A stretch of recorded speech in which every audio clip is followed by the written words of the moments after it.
Est-ce que c'est le modèle de masque qui est recommandé par Santé Canada, ça? Alors je suis vraiment très très heureux de participer à ce rassemblement. C'est vrai que nous sommes 1000, peut-être 1500 d'après mon comptage. Et ce dont je voudrais vous parler, moi, c'est de ce qui se passe à l'intérieur de nous actuellement. Parce que c'est important de reconnaître que c'est correct si on se sent découragé à certains moments. Parce que ça fait plusieurs mois que nous subissons une torture psychologique, que nous subissons du matraquage qui nous fait peur toutes les demi-heures avec des menaces qui nous disent « si vous ne faites pas ce qu'on vous demande, vous allez retourner en confinement ». Comme si nous étions des enfants de 2, 3, 4 ans. Et c'est correct si vous vous sentez mal à certains moments. C'est correct si vous vous sentez découragé d'être entouré par des personnes qui sont encore endormies. Et je dis encore endormies parce que j'ai l'intime conviction qu'il y a une étincelle de conscience à l'intérieur de chaque être humain. Simplement, certains êtres humains ont besoin de souffrir un peu plus longtemps avant de se réveiller. Regardez-vous ce qui vous a fallu comme temps pour vous réveiller. Alors, ne jetons pas l'opprobre sur ceux qui sont encore endormis, parce que vous étiez endormis peut-être il y a 2 mois, il y a 3 mois, il y a 4 mois ou il y a 10 ans. Mais tous et toutes, nous nous sommes réveillés à un moment donné.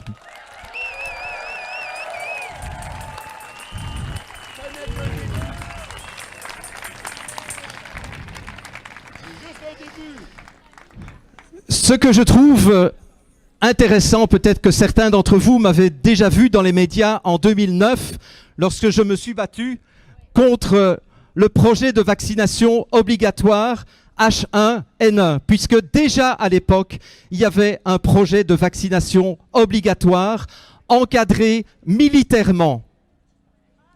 Ça n'est jamais sorti dans les médias. J'avais un militaire que j'ai enregistré d'ailleurs, dont j'ai enregistré le témoignage, qui nous disait que depuis juillet 2009, les militaires s'entraînaient à boucler des quartiers pour vacciner de force la population. Ça, c'est ce qui était prévu. Pourquoi est-ce que ça n'a pas eu lieu? C'est parce que suffisamment de personnes ont fait connaître l'information autour d'eux et à un moment donné, les gouvernements ont eu peur d'une guerre civile et ils ont reculé. Ce qui est la preuve que nous avons le pouvoir de dire non.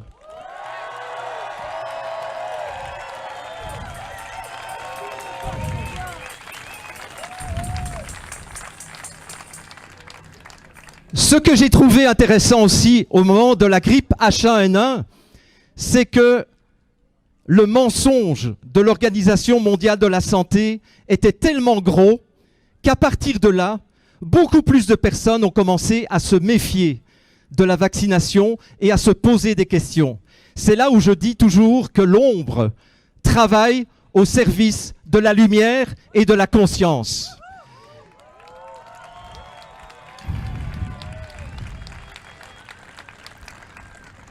Cette fois-ci, le mensonge est beaucoup plus gros, mais la manipulation est beaucoup plus grosse. Les moyens qu'ils ont mis en œuvre sont beaucoup plus pernicieux. Mais ça ne change rien. Nous sommes conscients, et ce que je vous invite à faire à partir de maintenant, ce n'est pas de continuer à essayer de convaincre. Je l'ai dit dans ma dernière vidéo de lundi dernier, ne cherchez plus à convaincre, c'est contre-productif pour l'instant. Je vous encourage à faire 2 choses. Manifester à travers vos comportements. Manifester à travers votre rayonnement. Manifester à travers votre joie de vivre. Montrer qu'il est possible de rester serein, de rester joyeux dans un contexte comme celui-ci.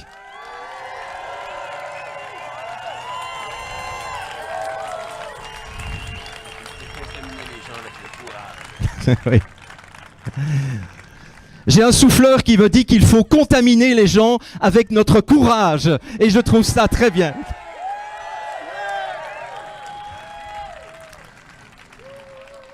Je vous raconte une anecdote personnelle. Hier soir, à Val-David, dans mon village. Je vais faire le plein de ma voiture puisque je savais que je venais aujourd'hui ici. Et puis, il faut aller payer à l'intérieur. 4 personnes devant moi font la file avec un masque. Je n'ai pas de masque à l'intérieur de la boutique et 3 personnes derrière moi ont un masque. Et je suis silencieux, je suis centré. J'arrive à la caisse et l'homme me dit « Monsieur, vous n'avez pas de masque ?» Et je le regarde et je lui dis « Non ». Et il m'a regardé, il m'a dit « Ah bon ? Ça fera 32 $. »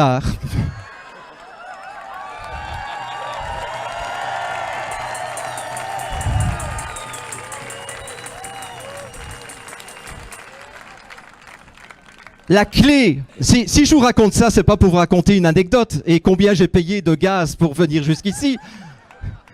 Je vous raconte ça simplement pour vous dire que la clé, c'était que j'étais dans un état d'alignement, un état de paix, un état de sérénité qui fait que ça n'appelait pas une agressivité, ça n'appelait pas une chicane, ça n'appelait rien du tout. C'est « Monsieur, vous n'avez pas de masque ?» Non. Je n'ai même pas donné de raison en disant « c'est ma condition médicale qui m'empêche de ça parce que je suis atteint d'une maladie très grave. C'est une maladie nouvelle. Je pense que vous êtes atteint aussi de cette maladie. C'est un nom scientifique, ça va bientôt sortir dans les publications.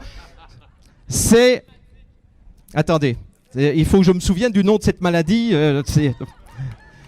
C'est une dictaturite.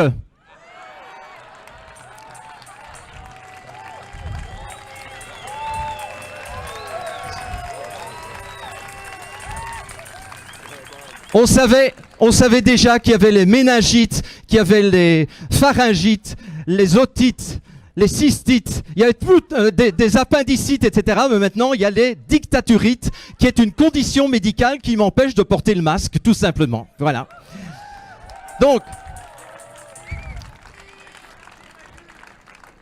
la dernière chose que je veux vous dire aujourd'hui, donc, c'est d'abord donc de rayonner, d'être vraiment dans votre joie, dans votre puissance d'amour, dans votre puissance de rayonnement.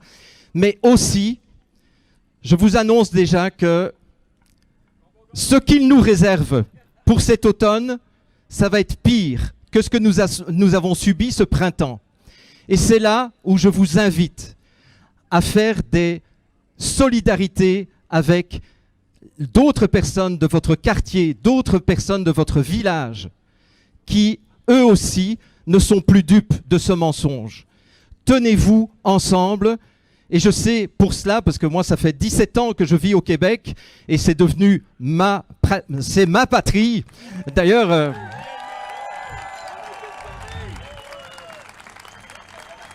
j'ai compris que grâce au climat difficile que nous avons en hiver, chaque hiver, c'est que nous avons appris, nous, au Québec, la solidarité. Quand quelqu'un est sans électricité, on va l'accueillir ailleurs. Eh bien, nous allons devoir faire jouer cette solidarité naturelle que nous avons, nous, les Québécois, les uns vis-à-vis des autres, parce qu'on va devoir se tenir ensemble lorsqu'ils vont nous sortir leur saloperie cet automne. Alors, restez unis, mais organisez-vous aussi en tout petits groupes locaux pour tenir le coup jusqu'à ce que la vérité éclate au grand jour. Merci beaucoup.